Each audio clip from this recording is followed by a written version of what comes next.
નમસ્કાર. આજના 78માં સ્વતંત્ર પર્વ નિમિત્તે સૌને શુભેચ્છાઓ.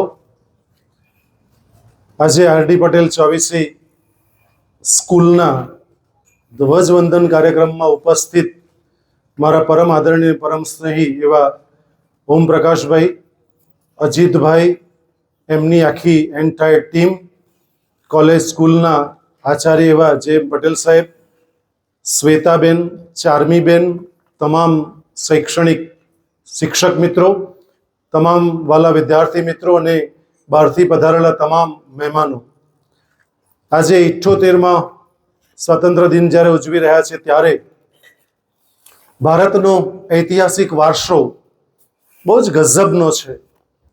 દરેક દીકરા દીકરીઓ જ્યારે તમે શાળામાં હમણાં અભ્યાસ કરી રહ્યા છો ત્યારે સમાજ વિદ્યા એક વિષય તમારે વિષય તરીકે આવે છે. એમાં ઇતિહાસ, ભૂગોળ, નાગરિક શાસ્ત્ર અમારા વખતે આવતું, તમારા વખતે પણ હોઈ શકે છે. અને એની અંદર 20/5/1498ના દિવસે એક જળ માર્ગે વાસ્કોડી ગામા ભારત આવ્યો અને ભારત આવીને કેરળના કાળીકટ બંદરે ઉતર્યો. આપ સૌ જાણો છો કે જે તે વખતે જામોરીન રાજાનું રાજ્ય ચાલતું હતું. અતિથિ દેવો ભવની ભાવના એને વિકસિત કરી અને સૌ પ્રથમ કામ વાસ્કોડી ગામાએ કર્યું એ જામોરીન રાજાની હત્યા કરી.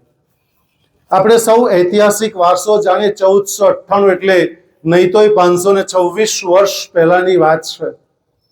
અને આપણને જે રાજીવભાઈ દીક્ષિતે કેટલીક સંશોધનાત્મક વાત રજૂ કરી છે એમાં બહુ સ્પષ્ટ કહ્યું છે કે ઇંગ્લેન્ડના બે દેશો, એક સ્પેન અને પોર્ટુગલ, એ બંને વચ્ચે લડતા બહુ, એટલે પોપ છઠ્ઠાએ એ લોકોને વહેંચી આપ્યું કે પૂર્વના દેશોને લૂંટવાનું કામ પોર્ટુગલ કરશે અને પશ્ચિમના દેશોને લૂંટવાનું કામ એ સ્પેન કરશે. એટલે કોલંબસ 1492માં અમેરિકા ગયો. ત્યાં રેડ ઇન્ડિયન પ્રજા જે અસ્તિત્વમાં હતી એ લગભગ એણે આર્મીને બોલાવી સ્પેનથી અને 10 કરોડ રેડ ઇન્ડિયનને મારી નાખ્યા અને અમેરિકાને લૂંટ્યું. એવો જ એક બીજો વ્યક્તિ જેને આપણે વાસ્કોડી ગામા કહીએ છીએ, એ આપણે ત્યાં આવ્યો અને ભારતને લૂંટવાનું કામ કર્યું. પહેલી વખત ગયો ત્યારે 7 જહાજો ભરીને સોના મોરો ભારતથી લઈને ગયો. એક જહાજમાં 900 ટન આવે છે મિત્રો. 7 જહાજ ભરીને લઈને ગયો. બીજી વખતે 14 જહાજ ભરીને લઈ ગયો.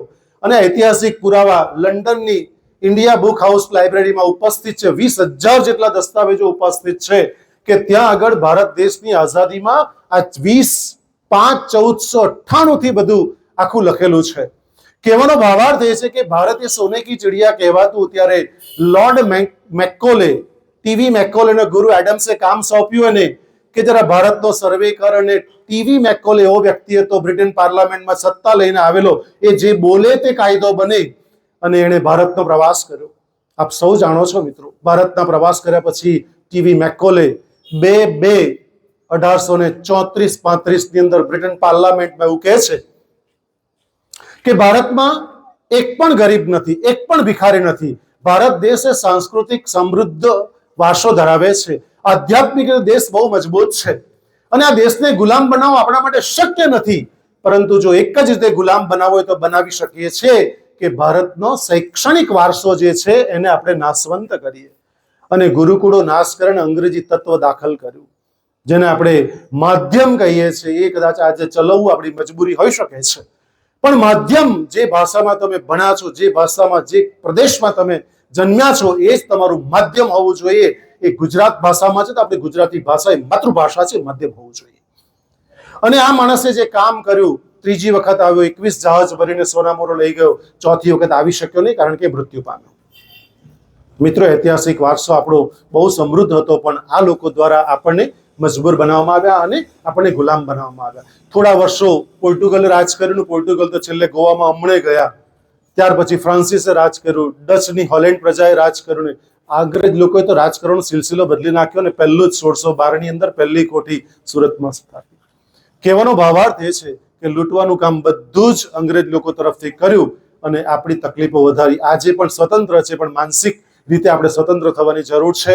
તો આજના પર્વ નિમિત્તે હું શુભેચ્છા પાઠવું છું અને આખું મેનેજમેન્ટ જ્યારે આપની જે લાઇનમાં ઉપસ્થિત છે મેનેજમેન્ટના તમામ સદસ્યોનું નામ નથી લેતો કારણ કે કેટલા બધા મિત્રો ઊભા છે એટલે દરેકને પર્સનલી ઓળખું છું, પણ તમામ મિત્રોનો અને તમામ આચાર્યશ્રીનો અંતઃકરણપૂર્વક હું આભાર વ્યક્ત કરું છું અને આજના 78ના સ્વતંત્ર પર્વ દિન નિમિત્તે આપ સૌને શુભેચ્છા પાઠવું છું. જય હિન્દ, જય ભારત, જય જય ગરવી. ધન્યવાદ.